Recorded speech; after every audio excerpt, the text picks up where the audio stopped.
Welcome aboard to another episode of the Orange Nerd Show. Here on the Orange Nerd Show, we talk about everything except the theme parks. We talk corporate stuff, all the CEOs, dramas of Succession. We talk nerdy stuff like Marvel and Star Wars and how much we love the Acolyte, right?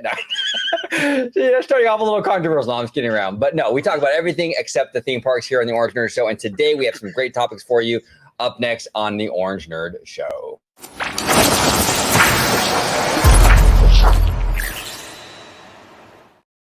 Welcome aboard, everybody, to an episode of the Orange Nerd Show. On today's episode, we're talking all about the CEO succession. We're also talking about Disney's fortunes have sort of gotten better, or not sort of, they have gotten better in the box office and what that might mean overall for them. But before we get started, Mr. Webba, welcome back, sir.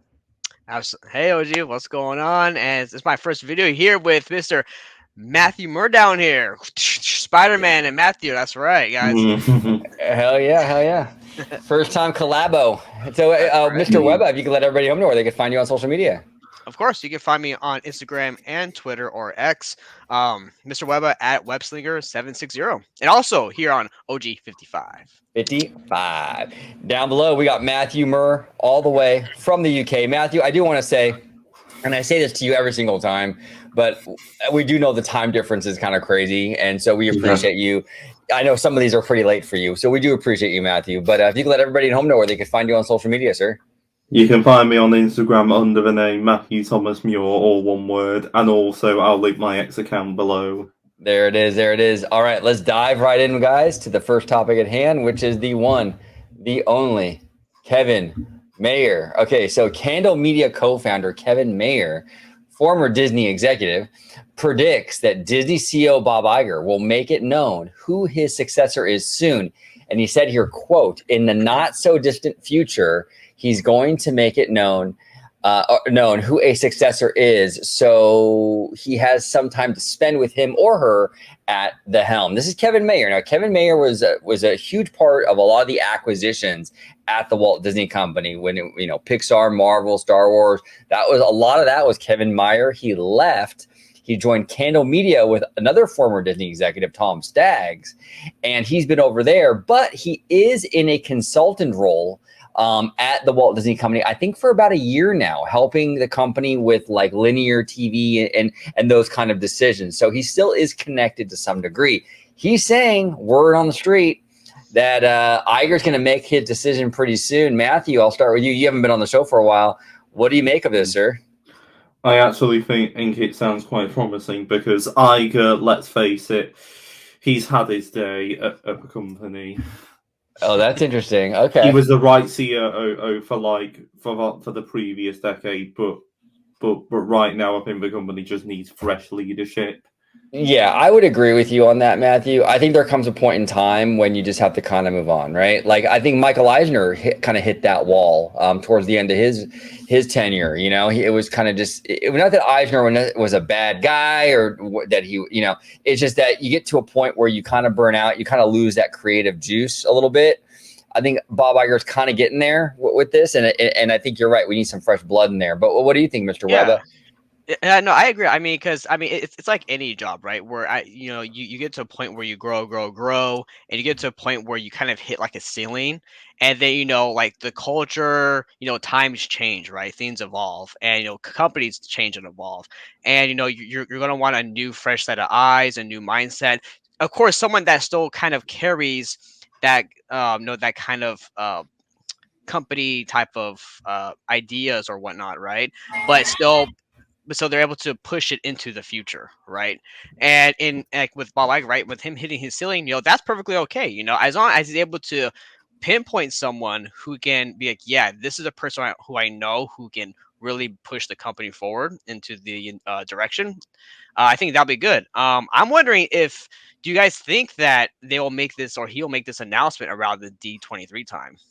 That's interesting. I'm thinking. Oh, that's a tough one, man. Okay, I'm thinking. Okay, they will definitely not make the announcement. I'll tell you when they won't make it. They won't make it at D23. That's a for sure. Something like that, you're not going to want to put that person out there like the first word of the news out there on the stage like that, you don't know how it's going to be. With the diehard fans, that's a risky move. You know what I'm saying? Daddy Josh out there. You don't want to do that. That's for sure. You're going to want to, if you're going to have anything with D23, you're going to want to do it before D23. So it's possible, but that like maybe they announce it before D23, and then that person who, whether it's he or she, that they announce, then would be at D23 and sort of trying to, engage with fans and what have you. That would be a smart idea. Do I think that's going to happen? I'm not sure. Just only because I think it would be a good idea. If they know who it is already, I think they should do that, because then you can have this person kind of mingle with fans and sort of get to know the fan community and all that. The only issue though, that I see is that I don't know if they're ready yet. I don't know if they're quite ready to announce it. And D23 is coming up kind of fast and furious. I'm not sure if that's going to, time-wise, but it would be perfect though. If they announced it like in a month and then they could have that person at D23, it would be a pretty cool decision. Well, see, I'm thinking, what if they announced it after D23? Because they're saying, let's say they already have the person, but would it be better to announce after, because that way it doesn't take the spotlight off of Iger, right?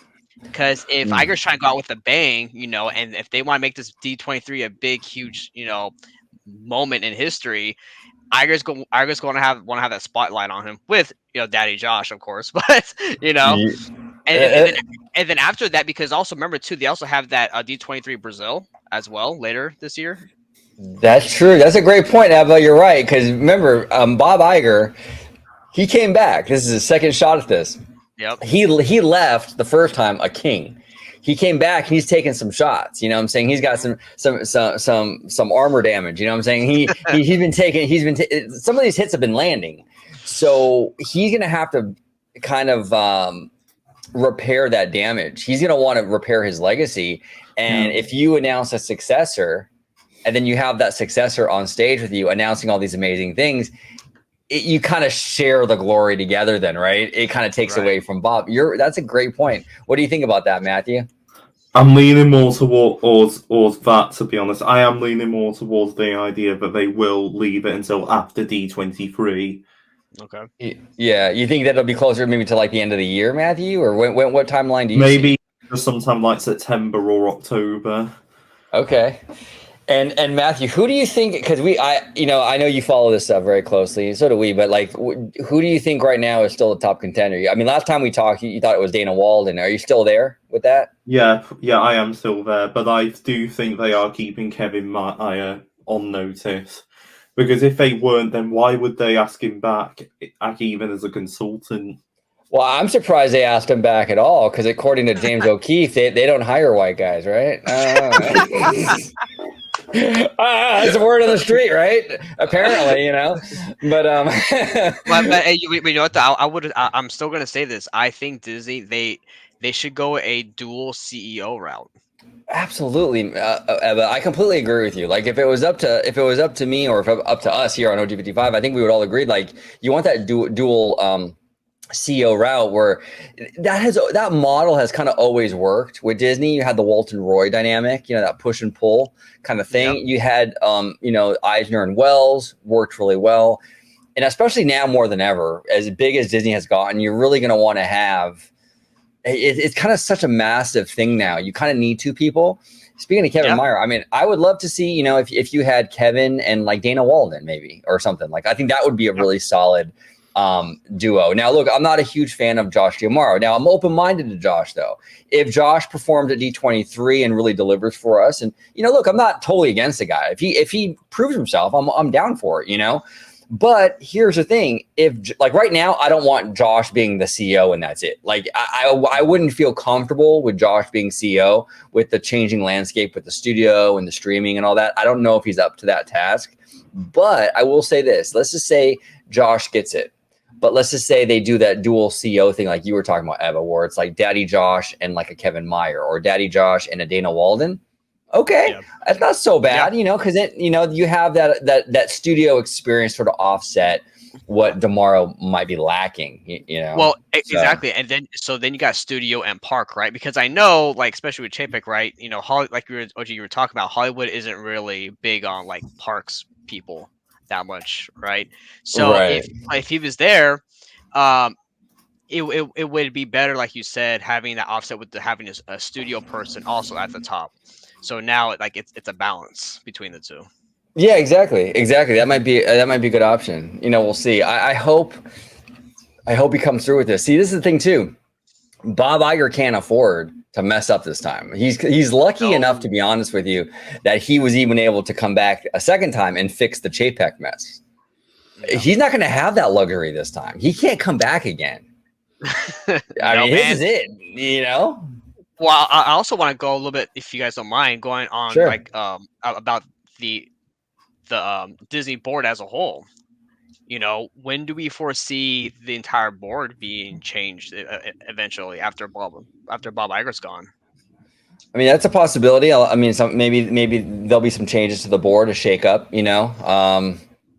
That would be interesting. But here's the thing with that, though, is that I find that I think that might be unlikely, just because the board has a lot of say, and they vote on it, actually, like, you know, who the next CEO is going to be. So this person, whoever it is going to be picked by the board. Like, the board basically would have picked. So I don't know if this person that was picked by the board would go in there and then start, like, you know, kind of like trying to kind of swap things out. I don't really know. But what do you think about that, Matthew? Certain members.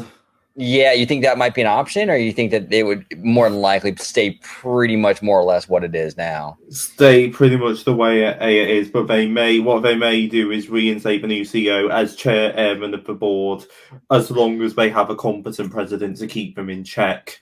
Yeah, absolutely. Yeah. Like Michael Eisner. Oh, sorry to interrupt. Michael Eisner, he was both CEO and chairman of the board, but he unraveled without Frank Wells, and he was probably the last competent Disney president we've seen to date. Not even the likes of, you know, George Mitchell, who was president at the end of the Eisner era. Even he was a bit incompetent. Oh, big time. Yeah, absolutely. Go ahead. What about it? Oh, I was going to say, Matthew, that's the key word. Word right there, my friend, is competent, right? You want some competent people in these leadership positions. So, but that's just why I just wanted to say, though. That's what I thought out there.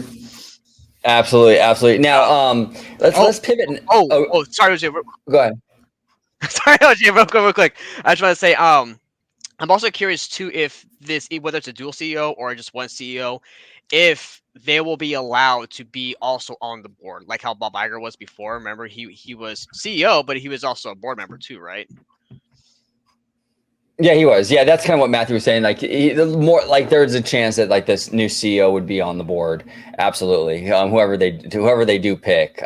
So that'll be interesting. That'd be very interesting. Now, I do want to pivot a little bit to the movies. Inside Out right now is doing banger business, and we're seeing Inside Out possibly maybe looking at $1 billion now. We do see that.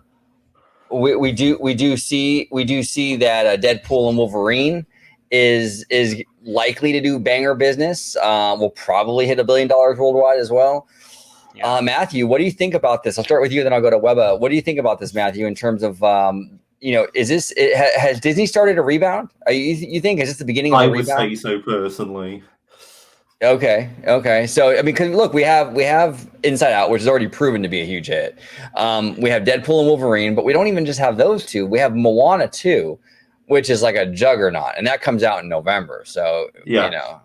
Yeah, and I think that's going to be a short or fire hit. The trailer's already gotten like 500 million views, and they brought back pretty much every major cast member. They brought back all Ethan Valier, they brought back Dwayne Johnson, they've even brought back Tamora Morrison and Nicole Olschertz and Inger as Moana's parents. So it looks like it's going to be a smash. Yeah, no, I would agree with you. I think it's going to be a biggie. It's going to be a real biggie. It might even beat Inside Out 2 in terms of numbers, you know, because this franchise, I think overall going into Moana 2, I think Moana is a bigger franchise than Inside Out was going into Inside Out 2. So I think it has definite potential to even beat Inside Out 2's numbers, but we'll see. What do you think, Webba? Yeah, no, I definitely agree. I do think that like the Disney company as a whole is up on the up and up, which is great to see actually. The only thing though I'm still worried about, right? Because we have looks like Pixar's coming back, Disney Animation, Marvel, right? With Wolverine and with Deadpool Wolverine. The only one I'm really concerned about now at the state currently is Lucasfilm. Yeah, I would agree. I made that joke in the beginning of the show. I mean, it was a joke, but like that's the thing. It's like it's get like it has. I feel like Lucasfilm has been stuck. Like they can't Yeah. break out. It's like the tires in the mud. Is like they're just stuck. Pixar is rebounding. I think Walt Disney Animation will definitely rebound, like we were talking about with Moana 2. I mean, even Disney live action. I mean, I think Mufasa has potential. Oh yeah. Marvel, as well. We got like we said, Deadpool and Wolverine. We got X-Men, also in the pipeline. We got fantastic. I mean, there's things that are happening in all these studios that are very positive, and we're seeing signs of kind of like this rebound. I'm not seeing the rebound with Lucasfilm though. I mean, and yeah, we hear stuff like, oh, so and so is working on this movie and so is working on that movie, but is it going to happen? We've been down this road before. You know? I don't think so. And also, really quick back to Marvel, we also have X-Men '97, which is great. For you guys who haven't seen it, watch it. It's a great series. Yeah. But for Lucasfilm, yeah, the leadership there is just not it, dude. Like Kathleen Kennedy, I'm going to point this on her, but also Iger too, because like I say, I will go to. And I'm even going to put this on Lucas because he's the one who appointed her in the first place. That's true, and a lot of people forget. Yeah, he did. A lot of people forget that was his decision. Go ahead, Webba. Yeah, no, but Matthew, that is a great point though. That's a good point. Here's the thing: she is probably one of the greatest producers in Hollywood that we ever had. But in terms of running Lucasfilm, no. I mean, we've had some good to subpar video games. We've had some good shows, some good movies under Lucasfilm that I've liked, right? Like Andor, Rogue One. I even liked Star Wars Episode 7. But the content that's been coming out of Lucasfilm has just been too controversial, has been too not liked by the fan community, and there's too much of this. Oh, we're announcing all these projects, all these big name directors and people, and then poof, they're gone. So that cannot be happening in a studio. Like you need to make sure everything is concrete. I know stuff does happen sometimes, but it's happening too much. Is my point. Oh, way too much over there. Way too much. We've been talking about this a lot on the channel for years now, how the behind the scenes troubles at Lucasfilm are so not normal. Like you said, Webba, there's going to be projects that have issues. Like, Marvel, they're having issues with Blade, Oh, dude, that's crazy with Blade. Oh, it's nuts. It's absolutely nuts. And then I know Pixar has had issues with like films like The Good Dinosaur and stuff like that in the past. There's always going to be films that have their problems and what have you. But it seems like Lucasfilm, every project is a problem. It feels project. Like it's now become endemic to Lucasfilm. Oh, totally, Matthew. And then on top of that, to add insult to injury, you have this really crap PR over there. You know what I'm saying? It's just you can't. It's a mess all around, and it's frustrating. And this is the thing when people, and then I see it all the time. People blame Bob Iger, and I'm like, well, how is it Bob Iger when the other studios under the Walt Disney Company are rebounding? It's Lucasfilm that's the one that's trailing behind. It's obviously the leadership at Lucasfilm right now. Right. So, but OG, my question though is, if that's the case, right? Which I do think it is the case, right? And I don't know, so I don't know if Iger's doing this or not. So please, people don't yell at me. But I would think that the leadership at top of Disney would be coming down on Lucasfilm, aka Kathleen Kennedy, Jon Favreau, Dave Filoni, being like, "Hey guys, what's up with the issues here? Why is there no content coming out?" No, I mean how long has it been since we've had an actual movie in theaters for Star Wars? Yeah, no, it's been 5 years actually. Yeah, no, you're right, Webber. That's a great point. You're absolutely right. I mean, it's technically Kathleen Kennedy's studio, but where is Bob Iger when it comes to putting the screws in and really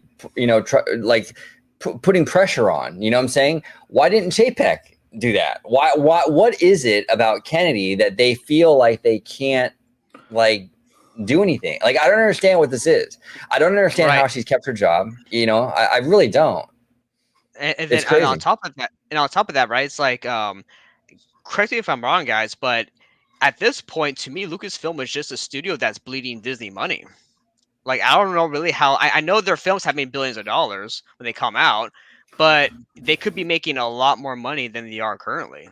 Oh, the potential with Star Wars is huge. And here's the thing. I'm going to push back on the Star Wars is dead crowd, because Star Wars is not dead. People just want good Star Wars, right? Because I remember people saying like, oh, you know, after the sequel trilogy, Star Wars was dead. Well, until a few months later or whatever, when Mando came out, and it was amazingly, it rose from the ashes. You know, I'm going to make a very controversial take here. If a Star Wars fan base really believes that the franchise is dead, they might as well have just said, but it died when the Phantom Menace came out on May 19th, 1999. Well, yeah, exactly. Yeah. Go ahead, Webba. Sorry. Oh no, sorry. I was going to say, that's a good point, Matthew. Because how many people do you see constantly crapping on the prequels all the time? You know, they're like, "Oh, it's so bad. The acting was horrible. Bad CGI. Blah blah blah." Right? Bad writing. All this stuff. Right? But Star Wars wasn't dead. You know, and there's still new content coming out and still new stuff. So people who Star Wars is dead, it's probably dead for you, and I'm sorry for you. That sucks, but Star Wars isn't dead, man. Like, no, it's not dead. It's not dead. As bad as the sequel trilogy was received, which it was very divisive. Yeah. Mandalorian came out. When did Mando come out? It came out. Oh, actually, Mando came out with Disney Plus, so that was November of 2019. So Mando came out like a month before Rise of Skywalker. But the success of Mando continued well beyond. Well beyond that. I mean, for years to come, Mando was a huge franchise. So it's like, even though this franchise took a beating with the sequel trilogy, it was still able to garner a massive cultural phenomenon. And I think it still can. I think that if you release the right product, people will get energized again. It just we just haven't been there. Acolyte ain't it, you know? Yeah. I want to ask UOG, but also Matthew as well. What is the reason, Matthew, do you think they keep spending so much money on these, like, even Disney Plus shows for Star Wars, for Marvel, and they're not, and they're like subpar? Like, why do you think that is? What's up, Matthew? Why do you think that is? Why are they spending so much money, but you're not really seeing it in the quality? I would probably say because it just come down to Kennedy. She's just completely disorganized as a studio head. Yeah, no, that's fair, because it's all about the properly allocating these funds, and and you have all this money coming into these shows, and you can't show for it. I mean, that's the thing that frustrates me, is you have all this money coming into these shows, and then it still looks like a show from CW. How is that even possible? I mean, you're spending $200 million on a show, and then it's looking like something out of the CW, and that's inexcusable. They got to fix that. And Matthew's probably right. It probably is something with the allocation process, which it would be Kennedy. I'm sure that would be a big part of that. But they need to get that in check. But gentlemen, fantastic conversation today. Mr. Webba, I know you're going to head off to work. If you could let everybody at home know where they can find you on social media, sir. Absolutely. OG, thank you so much for having me on, as always. And for the first time with Mr. Matthew Muir down here. Yes. All right. Hey, Matthew, just keep a lookout. You might see Spidey sweeping throughout your city. Exactly. He might be in the UK. You never know. But yeah, sorry, but you can find me on Twitter /X and Instagram, Mr. Webba at Webslinger760, and you can also find me here on OG55. Yes, sir. And Matthew, if you let everybody home know where they can find you on Instagram, I will be linking his X account in the description. There's a lot of numbers in it, so it's easier if I just link it. But if you can let them know, Matthew, about your Instagram, please. You can find me on Instagram under the name Matthew Thomas Muir, all one word. There he is. And again, Matthew, thank you so much for joining us all the way from the UK with the time difference. We'll have you on again very soon, Matthew. We'll talk shop. And thank you all for watching this episode of the Orange Nerd Show. If you have any opinions or comments in regards to Lucasfilm, Bob Iger, maybe choosing a successor this year, and, Deadpool and Wolverine, Inside Out 2, Disney in general kind of looking like it's rebounding, except for Lucasfilm. What are your thoughts on this? We would love to hear from you. Comment down below, and thank you so much for watching OG55. 누구에게나 공평하게 수확해.